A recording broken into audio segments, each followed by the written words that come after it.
Early in the morning. What's going on, people? It's your boy Cam Topical Juice, and I'm back with an episode of Historical Juice today. You can tell it's Historical Juice because, well, usually I have my table here, but I'm actually resting my camera on the table today, so my apologies. But I usually have my pillows behind me for an episode of Historical Juice. You done know already. Just a little bit of extra, a little bit of spice, a little bit of something different. You know what I'm saying? As you can tell from the title, I'm going to be exploring how the UK, in my opinion, is descending into a police state. Okay, so you know what? This video, I don't really want this video to be long, but you know me, I can talk. I can waffle. So you know what? I'm just gonna get straight into this video today. Yeah. By the end of this video, your IQ is gonna grow fanatically. It's just gonna ascend beautifully. You know what I'm saying? Listen, like the video for me really means a lot. It helps the video get pushed out there to the wider audience. Subscribe if you're new. Subscribe if you're old. Subscribe if you're somewhere in the middle, and definitely hit that bell to be notified, because you know I'll be dropping videos anytime, anywhere, any day. You know what I'm saying? Now I'm fresh home and that, you get me? And also, hit your boys merch, tjmerch.store, or you can hit the link in the description below. Support your boys merch, grab yourself a jumper, grab yourself a t-shirt. Listen, it's summer, man. Grab yourself something, man. You get me? I appreciate everyone who's been subscribing. Yeah, thank you. So, first things first, what is a police state? A totalitarian state controlled by a political police force that secretly supervises the citizens' activities. Now, if you don't know what totalitarianism is, that is pretty much what a dictatorship is. Something that where a system's in place where the government or the leader, whoever, basically rules over the people, or at least society is subservient. So an example of totalitarianism would be 1984, whoever's read that. Even your idea of Big Brother. So Big Brother was, the idea of Big Brother is being all knowing, all seeing. Do you understand? I think that's, was it Orwell? George Orwell wrote that, I think, as well, 1984. Either way. So examples of that would be that Hitler's regime, for instance, Mussolini's regime, Stalin's regime. They're all examples of totalitarianism, right? Now, don't get me wrong. I don't believe Boris Johnson can be. He's nothing like them men there. He's too much of a pussy. You know what I'm saying? He's too. Not that these men are heroes, and these men are trash. These are the worst. These are the most evil type of men in history. But Boris, he's a clown. You know, he's too soft. He's not like a dictator. But what I want to pose to you guys today is that I believe we are literally going into a modern form of, not necessarily dictatorship, but dictatorship modernized, dictatorship evolved. Do you understand? No, we're not going to live in a system where we've got one man at the top, one female at the top, Boris, whoever, Priti Patel.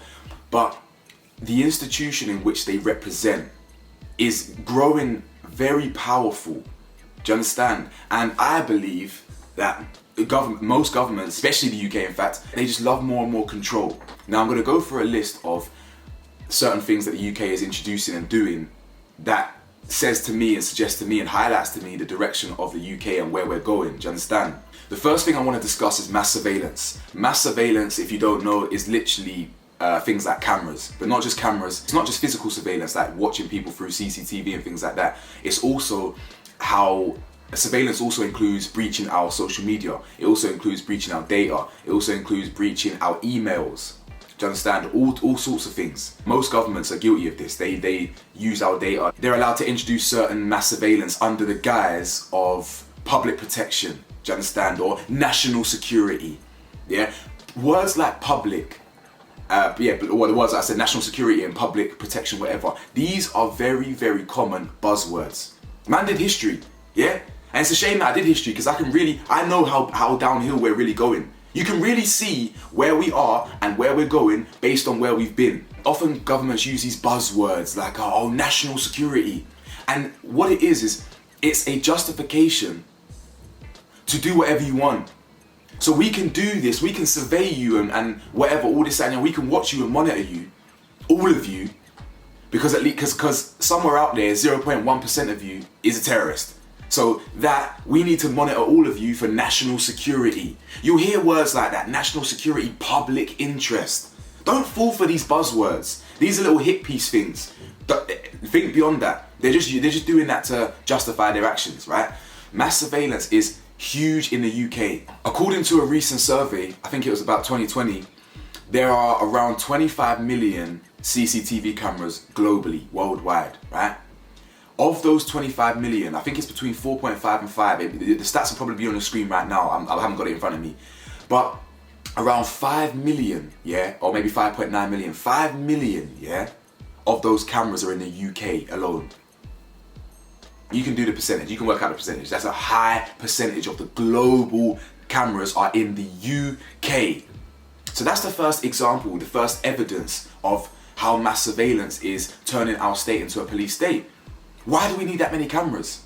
Now, we've gotten used to the idea that it's for public protection, you know, for this crime and that crime, but it's not. It's really not.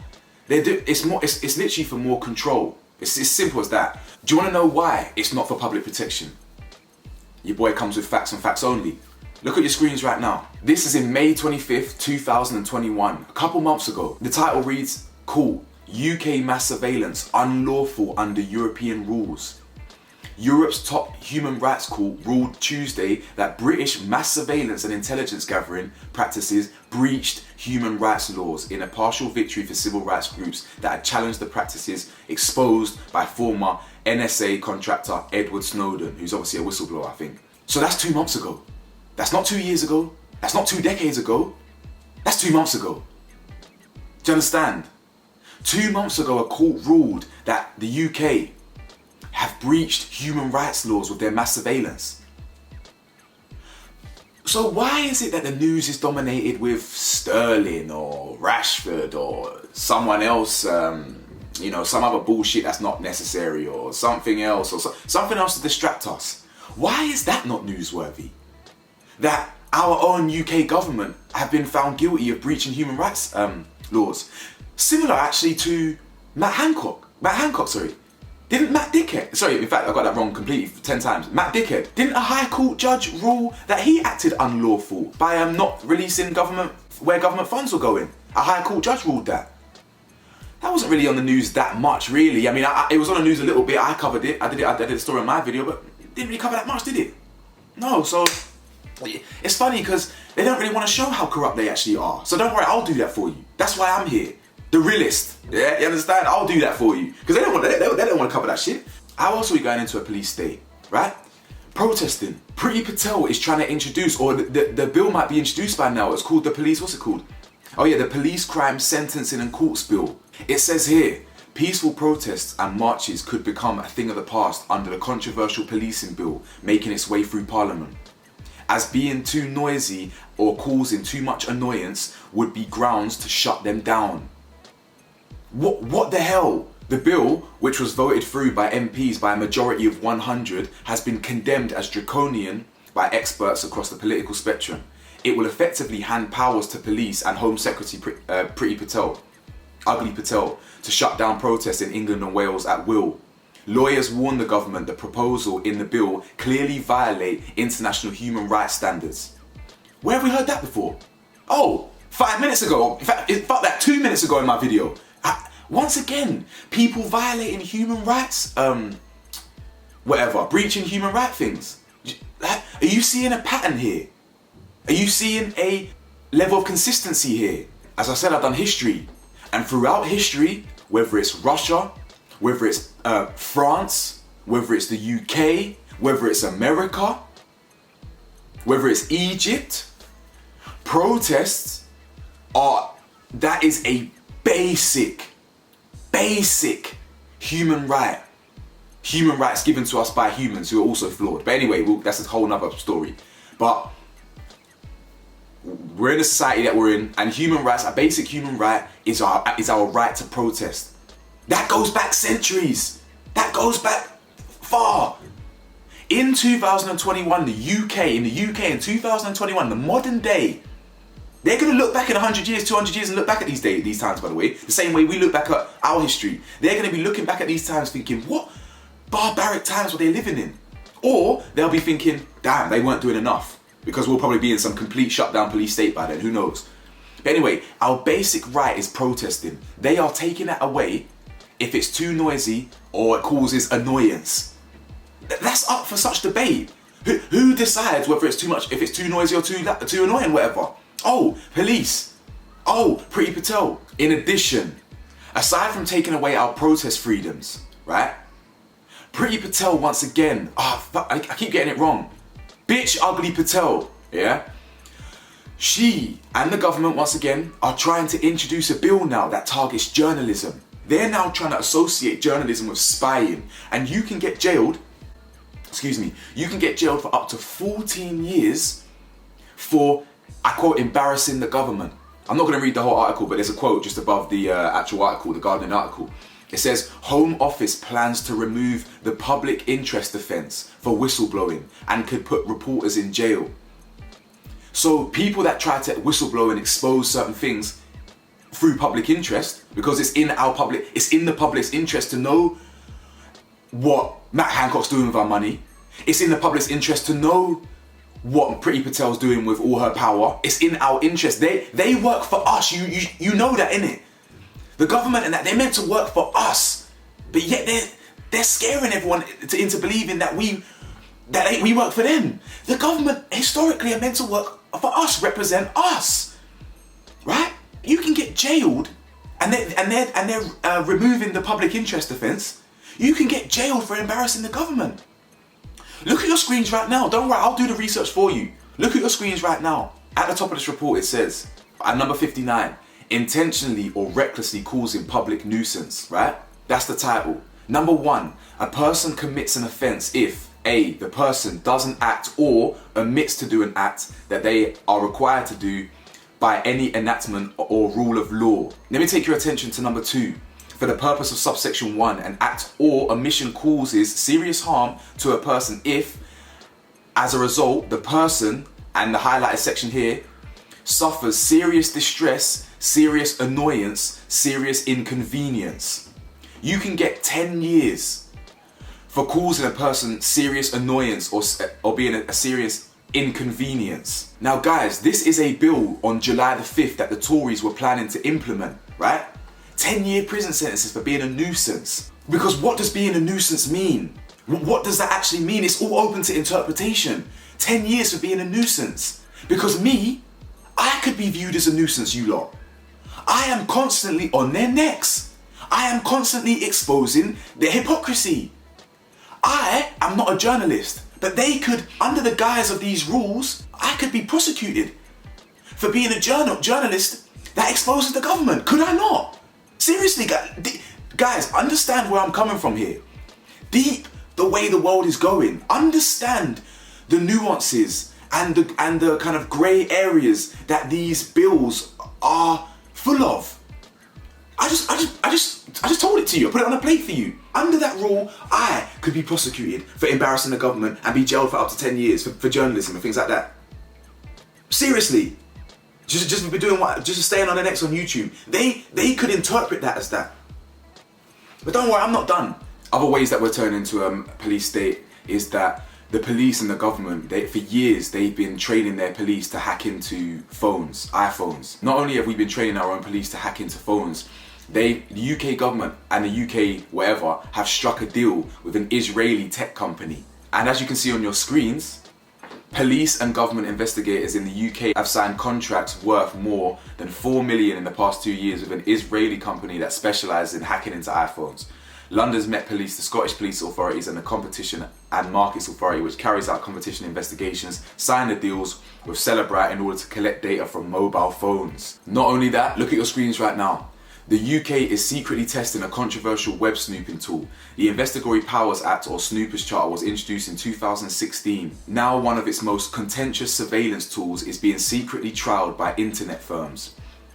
For the last 2 years, police and internet companies across the UK have been quietly building and testing surveillance technology that could log and store the web browsing of every single person in the country. Are we seeing a pattern here? Are we seeing a theme here? Now this isn't just the UK, this is the world over. But the UK and the US, but especially the UK, is one of the most highly monitored nations on the planet by far. Yeah, by far. Like what is it, 20% of global cameras are in the UK, bro. Do you understand? If you know about EncroChat, yeah, that's I could do a whole nother story on that. The UK police breached well, in fact, it wasn't just UK, it was European police forces breached EncroChat. UK included. That has also been getting, some cases in a court of law have been getting thrown out because of breach of privacy, breach of human rights. The police basically caught a hell of a lot of criminals breaching EncroChat, but because they literally breached EncroChat illegally, some of the cases in court just got thrown out because you can't do that. Do you understand? But once again, not only did they do that, they do it now. Do you understand? And finally, I want to talk about the state the UK is in general, the state of the governments, the powers that they have. Listen, if you want any more proof that we're going into a police state, look around you. Look what's happening into the UK right now. Look at how they're dividing people who have been needled versus how they haven't been needled. Look at how they persecute those who haven't been needled. I'm going to do a video on this actually soon, coming soon, of a social experiment that old psychologist did. There's an experiment, right? The brown eye, blue eye experiment. I'm sure you guys have seen it. It's all about how prejudice feels. Do you understand? And how, like, in this social experiment, I think it's the brown eye people get privileges, and I think the blue eye people get hated on. And it's all about a social experiment and understanding the human psyche, the human psychology of how, well, in my opinion, how evil humans can be, how sheep humans can be. You know, and how I'm going to relate that to this is how the government do exactly the same thing. Rather than blue and brown eye, it's needled versus not needled. And just watch how certain, you know, if you're needled, you get to go to events. If you're needled, you get to go abroad. But if you're not needled, oh no football matches for you, no clubbing for you. What?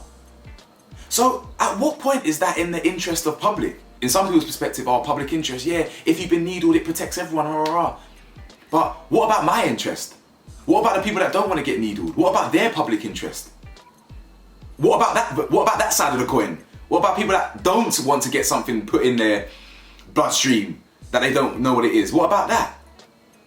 Now, it's interesting because you've got people that have been needled twice and whatever, and even people that have been needled are saying, yeah, no, I've been needled and I was fine. But I don't really think you should be forcing agendas on people. And I agree. This is more and more evidence of how we're descending into a police state. Our freedoms are getting taken away from us at every single turn. 1 minute we're in, Freedom Day here, but then you got to be jabbed twice to go club.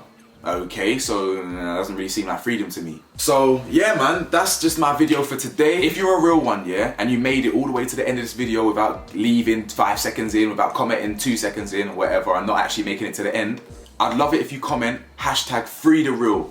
Free with the letter 3, yeah? Free the real. Like, comment, subscribe, let me know your thoughts below. And yeah, I appreciate you sticking by this episode of Historical Juice, and I'll be back again, improving your IQ. You don't know already. Peace.